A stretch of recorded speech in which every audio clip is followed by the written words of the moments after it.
नमस्कार। आकाशवाणी जयपुर अजमेर से प्रस्तुत हैं प्रादेशिक समाचार।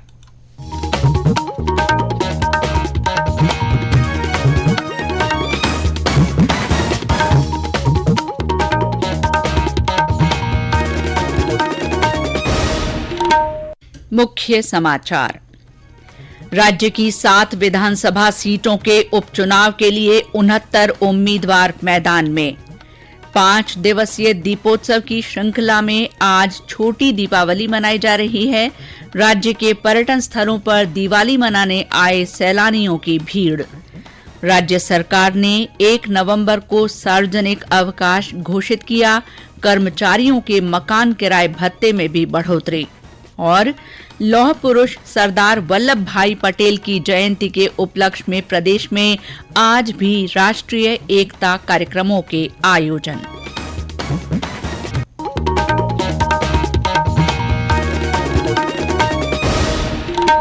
समाचारों के साथ मैं शीला चावला और अब समाचार विस्तार से।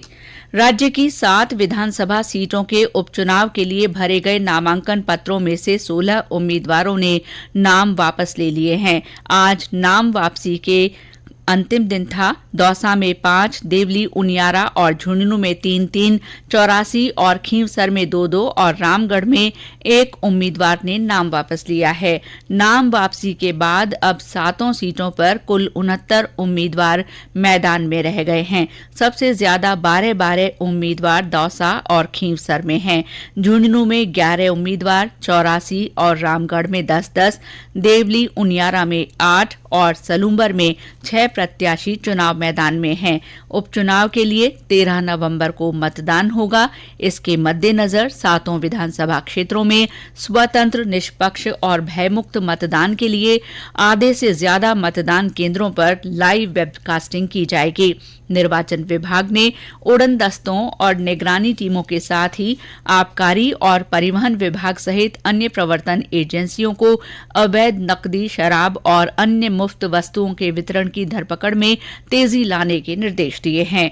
डूंगरपुर जिले की 84 विधानसभा सीट के उपचुनाव को लेकर पुलिस पूरी सतर्कता बरत रही है। आज पुलिस और सीआरपीएफ के जवानों ने क्षेत्र के विभिन्न गांवों में फ्लैग मार्च निकाला। इस बीच उपचुनाव के तहत संबंधित निर्वाचन क्षेत्रों में मतदान प्रतिशत बढ़ाने के लिए विभिन्न जागरूकता कार्यक्रम हो रहे हैं। टोंक में आज इसी कड़ी में महिलाओं द्वारा जागरूकता रैली और कलश यात्रा के माध्यम से वोट डालने का संदेश दिया गया। 5 दिवसीय दीपोत्सव के तहत आज प्रदेश भर में छोटी दीपावली मनाई जा रही है। इसे रूप चतुर्दशी और नरक चतुर्दशी भी कहा जाता है। आज विभिन्न स्थानों पर श्रद्धालुओं ने जलाशयों और सरोवरों में पवित्र स्नान कर धन, धान्य और सुख समृद्धि की कामना की। मंदिरों, बाजारों, व्यावसायिक प्रतिष्ठानों में रंग बिरंगे सजावटी सामान, दिए और एलईडी की जगमगाहट सभी का ध्यान आकर्षित कर रही है। कई स्थानों पर परंपरागत रंगोली और मांडणे आकर्षण का केंद्र बने हुए हैं। और ब्यौरा हमारे संवाददाता से। दीपोत्सव पर सोने चांदी के सिक्के, गहने, बर्तनों, वाहनों, इलेक्ट्रॉनिक्स तथा अन्य सामान की खरीदारी जोर शोर से जारी है। बाजारों में मिठाइयां, पूजन सामग्री, मेवे और पटाखों की दुकानों पर भीड़ है। राजधानी जयपुर समेत विभिन्न जिलों में बाजारों को अलग अलग थीम पर सजाया गया है। प्रदेश के धार्मिक स्थलों और मंदिरों में भी श्रद्धालु बड़ी संख्या में दर्शन और पूजा अर्चना के लिए पहुंच रहे हैं। मौसम में घुली गुलाबी ठंडक का आनंद लेते सैलानियों से पर्यटन स्थल भी गुलजार है। स्वर्ण नगरी जैसलमेर, उदयपुर, जयपुर तथा सवाई माधोपुर के रणथंभौर राष्ट्रीय उद्यान में दीपोत्सव मनाने बड़ी संख्या में देशी विदेशी सैलानी पहुंचे हैं। जितेंद्र द्विवेदी, आकाशवाणी समाचार, जयपुर। दीपोत्सव पर प्रदेश भर के मंदिरों, बाजारों और व्यावसायिक प्रतिष्ठानों में अनूठी रंगत नजर आ रही है। बाजारों में रंग बिरंगी झालरों और लाइटों के साथ ही अलग अलग थीम पर सजावट की गई है। दीपोत्सव को देखते हुए जयपुर शहर में आज से 2 नवंबर तक यातायात व्यवस्था में बदलाव किया गया है। पाली के सोमनाथ महादेव मंदिर में विशेष साज सज्जा, आरती, अन्नकूट उत्सव और विशेष कार्यक्रम आयोजित किए जाएंगे। जैसलमेर में लोक देवता बाबा रामदेव के दरबार को कई तरह के फूलों से सजाया गया है। सीमा सुरक्षा बल की ओर से सीमा प्रहरियों और उनके परिवारों के लिए दिवाली मेले का आयोजन किया गया है। सिरोही के माउंट आबू में पड़ोसी राज्य गुजरात के साथ ही देश के अन्य स्थानों से पर्यटक दिवाली मनाने के लिए पहुंच रहे हैं। एक रिपोर्ट। सिरोही जिले में स्थित राजस्थान के एकमात्र हिल स्टेशन माउंट आबू में दीपावली से आने वाले बड़ी संख्या में पर्यटकों को लेकर यहां पर विशेष व्यवस्था की गई है। नगर पालिका प्रशासन, पुलिस व पर्यटन विभाग की ओर से यहां पर पर्यटकों की सुविधा को लेकर विशेष ध्यान रखा जा रहा है। नक्की झील, गुरु शिखर, अचलगढ़ महादेव मंदिर, सनसेट पॉइंट सहित विभिन्न पर्यटन स्थलों पर यात्रियों की सुविधा को लेकर विशेष व्यवस्था की गई है। साकेत गोयल, आकाशवाणी समाचार, सिरोही।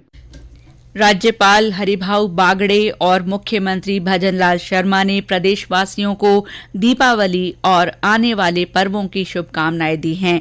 राज्यपाल ने दीपावली, गोवर्धन पूजा और भैया दूज के उपलक्ष्य में अपने शुभकामना संदेश में कहा कि ये पर्व अंधकार पर प्रकाश की विजय का प्रतीक है। मुख्यमंत्री ने इस मौके पर प्रदेशवासियों का आह्वान किया है कि वे भगवान श्री राम के महान आदर्शों को अपने जीवन में आत्मसात कर बेसहारा और अभावग्रस्त लोगों की मदद करने का संकल्प लें, जिससे सामाजिक समरसता की भावना मजबूत हो और देश प्रदेश की प्रगति के नए आयाम स्थापित किए जा सकें। पुलिस महानिदेशक उत्कल रंजन साहू ने प्रदेशवासियों को त्योहारों की शुभकामनाएं देते हुए लोगों को सुरक्षा के प्रति आश्वस्त किया है। श्री साहू ने अपने संदेश में कहा कि राजस्थान पुलिस प्रदेश में शांति और कानून व्यवस्था बनाए रखने, अपराधों पर लगाम कसने और जन सुरक्षा के लिए प्रतिबद्ध है। प्रदेश के विभिन्न जिलों के कलेक्टर्स ने भी अपने जिले वासियों को दीपावली की शुभकामनाएं दी हैं। सभी जिला कलेक्टरों ने लोगों से त्योहारों पर सामाजिक सद्भाव और भाईचारा बनाए रखने की अपील की है। हनुमानगढ़ के जिला कलेक्टर कानाराम ने इस मौके पर लोगों से नशे से दूर रहने का आग्रह किया है। उन्होंने लोगों से मुख्यमंत्री आरोग्य योजना में पंजीकरण कराने को भी कहा है। हनुमानगढ़ जिले वासियों को दीपोत्सव के इस पर्व पर मैं हार्दिक शुभकामनाएं देता हूँ। यह पर्व हमें अन्याय पर न्याय की जीत, बुराई पर अच्छाई की जीत का एक प्रेरणादायक मैसेज देता है। इस अवसर पर हमारे जिले में एक दिया हम नशे का नाश करने वाला अवश्य जलाएं। खुद भी नशा न करने का संकल्प ले और अन्य लोगों को भी नशा न करने के लिए प्रेरित करने का आप लोग प्रयास करें। साथ ही जिन लोगों ने स्वास्थ्य बीमा का लाभ नहीं लिया है वो भी इस दिवाली के अवसर पर स्वास्थ्य बीमा में पंजीकरण कराएं, ताकि 1 नवंबर से उनको जो है स्वास्थ्य बीमा का लाभ मिल सके। त्योहारों पर यात्रियों की भीड़ को देखते हुए उत्तर पश्चिम रेलवे की ओर से 50 विशेष रेलगाड़ियों का संचालन किया जा रहा है। साथ ही अन्य ट्रेनों में भी 148 अतिरिक्त डिब्बों की अस्थायी बढ़ोतरी की गई है।